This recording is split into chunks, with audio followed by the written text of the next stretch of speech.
আজকে তোমাদের সাথে শেয়ার করব ভেটকি মাছের একেবারে একটা অন্যরকম রেসিপি, যেটা খেতে কিন্তু ভীষণ ভালো হয়েছিল। আমি প্রথমবারই বানালাম।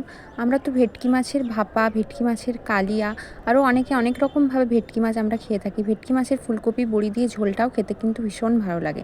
কিন্তু আজকে বর বললো এসব কিছু বানাস না, একটু অন্যরকম করে বানা। ওই জন্য আমি একটু নিজের মন গড়া বানিয়েছিলাম, নিজের মতো করে এক্সপেরিমেন্ট করে। কিন্তু খেতে কিন্তু বিশ্বাস করো অসম্ভব সুন্দর হয়েছিল।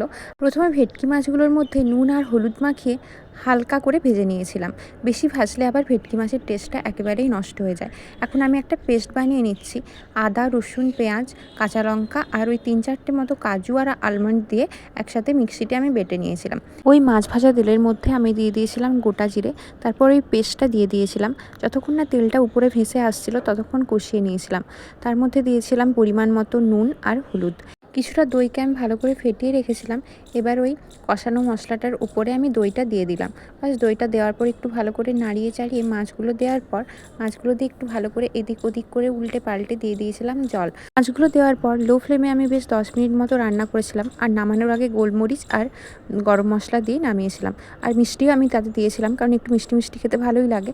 মিষ্টিটা তোমরা চাইলে দিতে পারো, না চাইলে না দিতে পারো। আর বাকি কী রান্না করেছি চলো তাহলে তোমাদের সাথে শেয়ার করে দিই। করেছিলাম গরম গরম ভাত, ডাল, আলু পোস্ত আর লাল শাক ভাজা আর এই মাছটা। এই হচ্ছে আজকের আমাদের লাঞ্চ মেনু। তোমরা কি খেলে গো?